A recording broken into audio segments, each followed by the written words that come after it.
Good morning, girls. I want to show you guys. Look at this.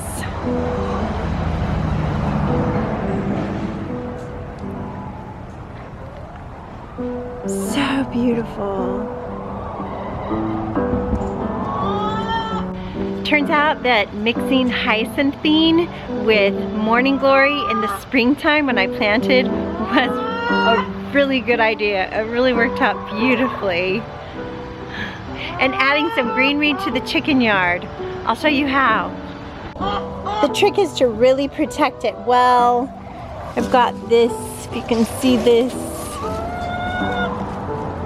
like 2-inch behind there. Let's see if you can see that. Right there. That is the base, and then this is wrapped around it. And then it is staked down really well in several places.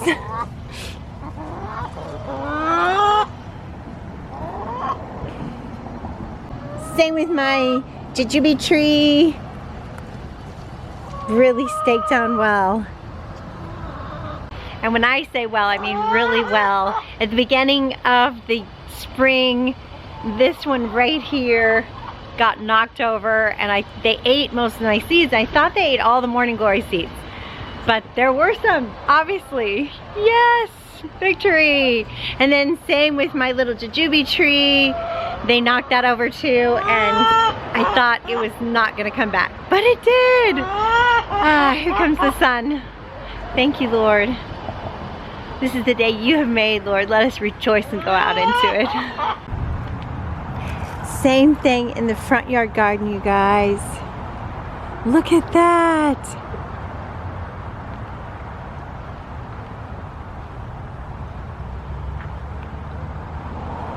Isn't that gorgeous, you guys?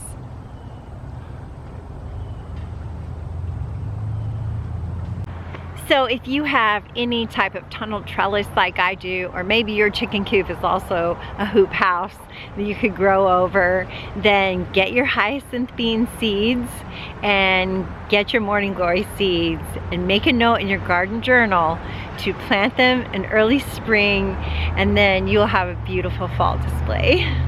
When something really works, I like to share it with you guys so you can do it too. Because of my shade getting these started, they're coming along beautifully. Amaranth, so many beautiful different types. Look at that color. And Egyptian spinach. Let's have some warm season greens as a salad. Oh, and purslane. And we can't forget our longevity spinach. Yum.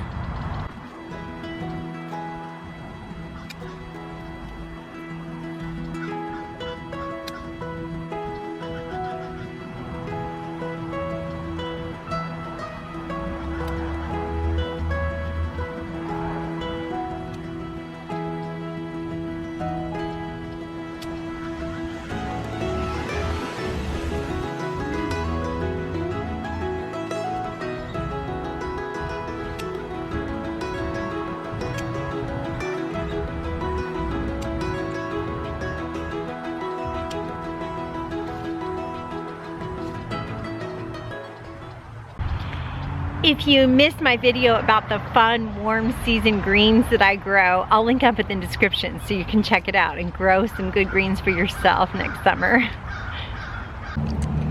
We have had some unseasonably cool weather and rain here in Dallas, Texas, which never happens in August, early September.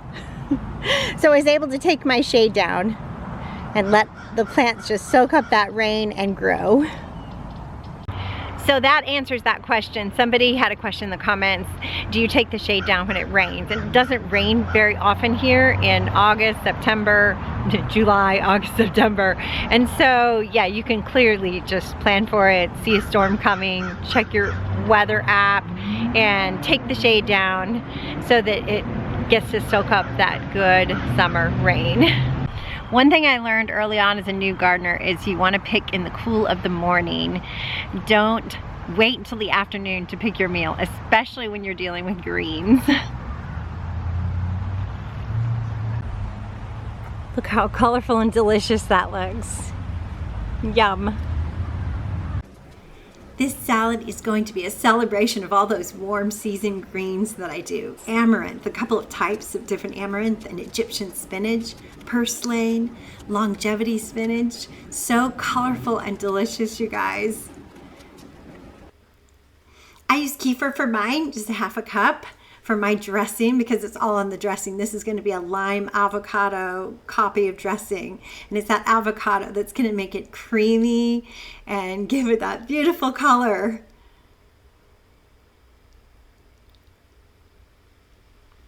And then I'm going to squeeze a whole lime into it for that avocado lime taste. And some garlic, you guys. I probably put in a little too much, but I love garlic. And green onions from the garden. Next, I'm adding cilantro and parsley for some fun flavors. These are cool season greens, so they are not from the garden. And I did mine with olive oil, but you could also use coconut oil. Lots of salt and pepper to taste.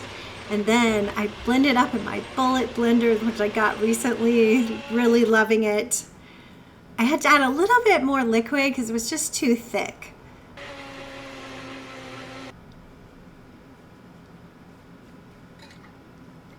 And you can pour it in a jar and store it in your fridge for about a week. It'll stay good.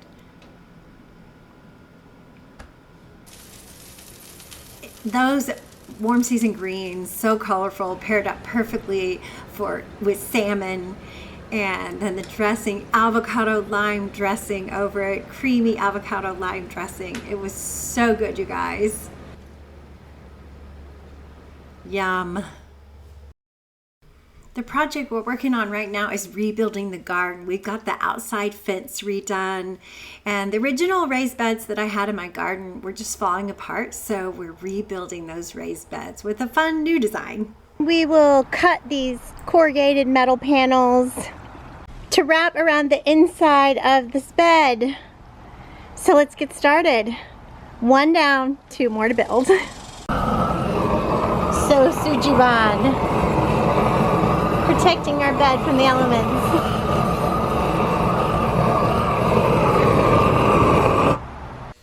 I love the way this raised bed build is. I got it from Homesteadonomics. I love the way it looks. I love the way, I think it'll last a lot longer, but I don't love cutting this corrugated metal. There are sparks. The angle grinder jumps every once in a while. So shout out to my guys that helped me, my son, and my knight in head buff and hiking boots. But then we found out we could cut it with a heavy pair of shears. So I think that worked out a lot better. Maybe you're not intimidated by different tools like I am, but this is much easier to me, and I could probably do it by myself. So that's a win-win for homesteading for sure. Then it was just a matter of lining up those corrugated pieces that we cut and screwing them on. And I should say that the corners are made with roof flashing that I got from online. And these are the screws I used, roofing screws, pointed roofing screws with a washer on them. My hubby is so funny. We make a good team.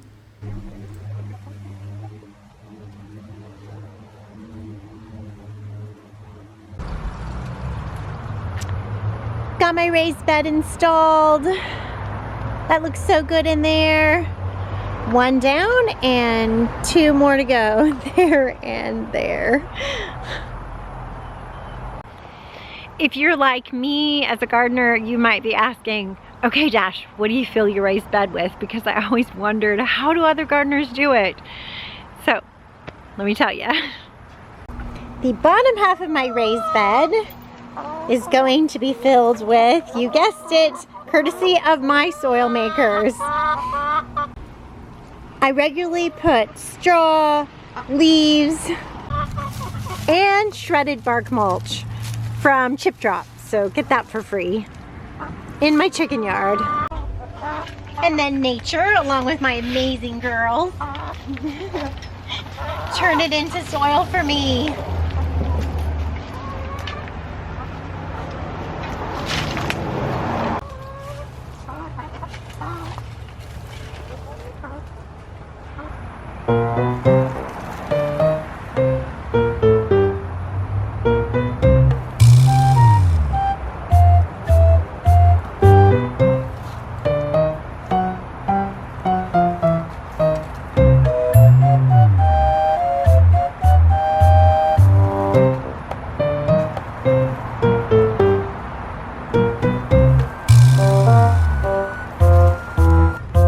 Now this is a little humiliating to admit, but when you design your garden, word to the wise, definitely design how you're gonna get in and out of it with the wheelbarrow. So it turns out, well, these raised beds are really easy to build with these great corner pieces, really a quick setup. They're a little hard to get around. So that might not have been the best choice for the entrance of my garden. The other entrance of my garden involves steps, which is not so easy to get the wheelbarrow over. Kind of the front entrance of my garden. So yeah, learn from my mistakes. So back to the question of what I'm filling the raised bed with. Half of it is going to be filled with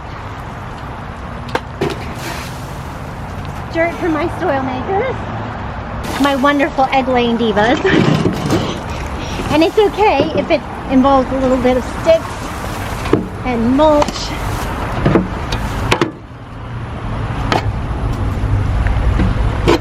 Because the top half of my bed is going to be earth purchased from Living Earth Technologies, and that's what they call sandy loam, which is just amazing stuff. I never really knew what sandy loam was living in Dallas, Texas with our clay gumbo until I got it from Living Earth Technologies, and I thought, oh, this is what most people grow in. This is delightful. So it's worth it to fill up. A little bit of an expense, but worth it to fill up the top part of my bed with that wonderful stuff.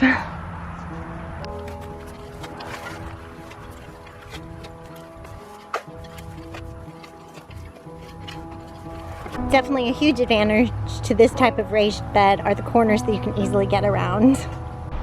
I got the build from Homesteadonomics. He makes it look so easy and so professionally done. So I'm getting there though. I'm getting better at building stuff.